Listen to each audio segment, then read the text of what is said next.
So sometimes you'll find yourself in a belay stance where you need to be in a seated position. Perhaps there's some kind of obstruction over your head or in something of a cave.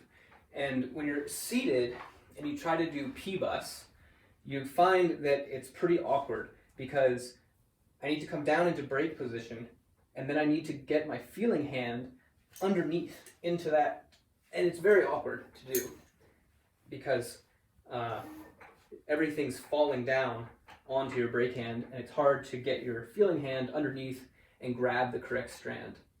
So when we're in a seated position, we like to use a different belay technique, which is called slip, flap, slide.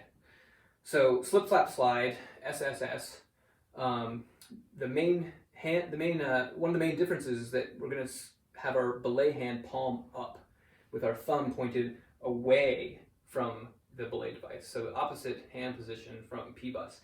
It's not quite a secure position because you're having to turn your hand away from the belay device when you're going into the braking position.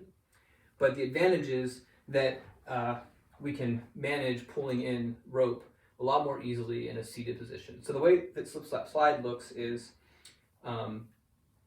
we slap our brake hand toward our feeling hand, and with our index and thumb finger, we pinch the brake strand just above our brake hand.